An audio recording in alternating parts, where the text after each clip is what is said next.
My daughter thinks that these speeches should have a name. So the name of my talk today is How Spite and Journalism Saved My Life. But it's going to take a little bit to get that, to make that make a little sense. Because I'm a cancer survivor, I carry with me a little bit of guilt. It doesn't make a lot of sense, but it's true. I've had cancer twice, 2 separate and distinct cancers. I have no known genetic disposition to cancer. I just happened to get cancer twice. Number 1 was prostate cancer, and number 2 was colon cancer. The second time I was diagnosed with cancer, one of the scans showed up this big tumor on my kidney, and for several months we figured that was cancer too.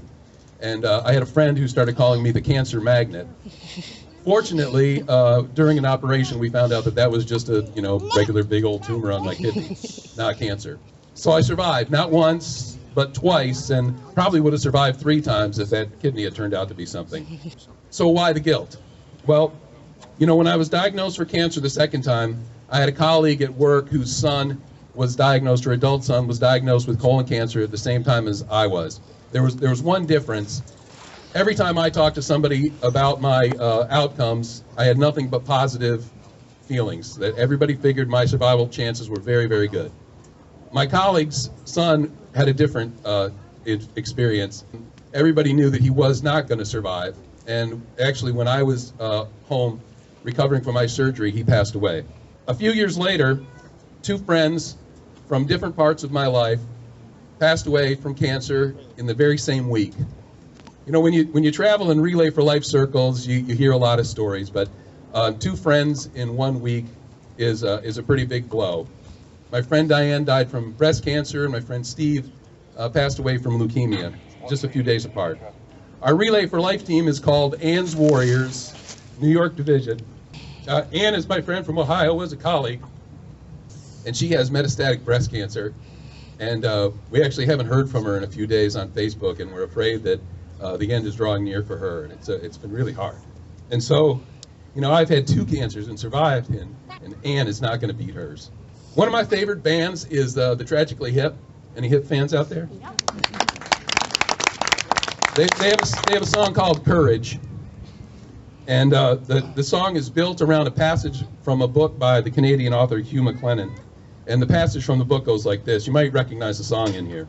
But that night, as I drove back to Montreal, I at least discovered this, that there is no simple explanation for anything important any of us do, and that the human tragedy, or the human irony, consists in the necessity of living with the consequences of actions performed under the pressure of compulsions so obscure that we do not and cannot understand them.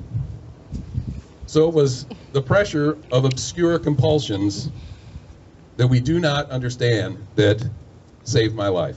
I was approaching my 40th birthday, and I had 2 part-time jobs. I worked in a toy store, which was wonderful, and I worked at a radio station, a public radio station, which was a lot of fun too, but I didn't have health insurance at either job. And I figured as I was approaching 40, I needed to get health insurance. I didn't want to get health insurance because I thought I was going to get sick because I was a healthy guy. And I figured I needed health insurance because I was going to fall off my bike and break a collarbone or slide down a mountain and crack my skull. I needed insurance for, mainly loss of limb stuff. So I got a job that had health insurance, and it was in an HMO. And one of the things that an HMO does is it says that you have to have a doctor, which I thought was ridiculous because I'm this healthy guy. I had to get a doctor, so I got a doctor, and I went to him for my physical, which was required by the HMO, which I thought was ridiculous at the time. And he was a brand new doctor, and he was very, very thorough. And he asked me all sorts of questions, did all the prodding and probing, that they do. But he also asked me, how happy I was, did I like my job, how well did I sleep, what did I eat, what did I do for fun, what kind of exercise, all sorts of questions. And at the end of the physical, he's checking off that sheet where they order your labs. And, he's just doing the regular ones, cholesterol, blood sugar. And he gets to this one and he says, you're a little young for this test, and, your insurance company will pay for it. And I said, okay. If the insurance company is paying for it, I want it, please. I don't want to be here, but I want everything the insurance company is going to give me. And so a few days later, they called me back, and they said, your cholesterol's not that good, but it's okay. And this PSA test, this prostate-specific antigen test, those numbers are horrible, and you need to come back in here and have more tests.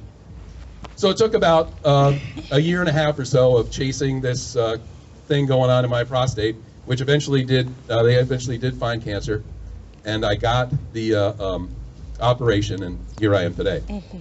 But it was that compulsion, it was that obscure compulsion to get back at the insurance company for making me be healthy that saved my life. So 5 years later, I'm in Ohio, and I'm the editor of a small newspaper, and I have to write an editorial, and I have no idea what I'm going to write about. And it's March, and I get a press release in my email, and it's from this company that is bringing a giant replica of a colon to a mall nearby. And I knew that March was Colon Cancer Awareness Month, but I didn't know anything about colon cancer. The only thing I knew was that Katie Couric's husband had died of colon cancer, and it was pretty serious. Now, I knew that if I wrote an editorial urging people to go to a mall to see a giant colon, that nobody would do that. That's not why you go to malls. So I said, well, I got to make this editorial useful. So I went to the American Cancer Society website, the first time I'd ever been there, and now I've been there hundreds and hundreds of times. But I went there and I looked up the symptoms of colon cancer, and I started copying and pasting them into the document where I'm writing my editorial. And you guys all know how this works, right? I highlighted a change in bowel habits, such as diarrhea, constipation, or narrowing of the stool. And I hit Control-C, and then Control-V, and I said, you know, I highlighted rectal bleeding, and hit Control-C and Control-V, and I thought, you know, I kind of thought it was a hemorrhoid that I had. And then I highlighted blood in stool, which may make it look dark, Control-C, Control-V. You know, now that you think about it, yeah, that's been going on. Cramping or belly pain, Control-C, Control-V. Yeah, I thought maybe it was the hot sausages and sauerkraut that I like so much. Control-C, Control-V, weakness and fatigue. Well, I worked at a newspaper and I had all these crazy hours and I was always tired, so I figured it was just the way I was. And finally, I highlighted unintended weight loss, Control-Z, Control-V, and I've never had that problem at all. I went to a doctor later that week, had a colonoscopy, and yep, I had cancer. A compulsion so obscure that I had to write an editorial, and that I happened to discover that these symptoms that taken separately didn't seem like much to me, put together, made me go to the doctor, essentially saved my life. July 24th will be my 10-year anniversary since my surgery.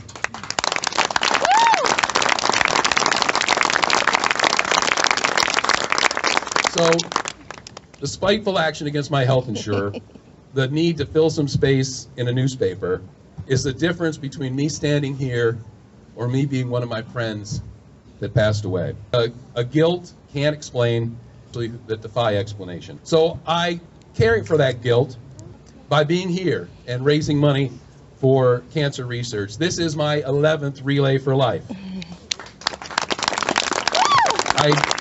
I don't know how much money I've raised. I know that it's more than $10,000.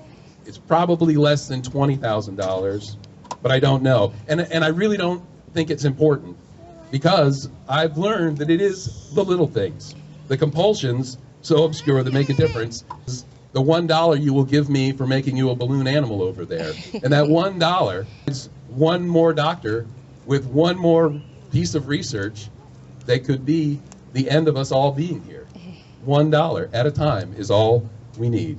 It's the smallest things that make the biggest difference. Thank you very much for giving me this honor to be able to talk to you. I hope we have a great Relay for Life, and I hope you have a good time and stay hydrated.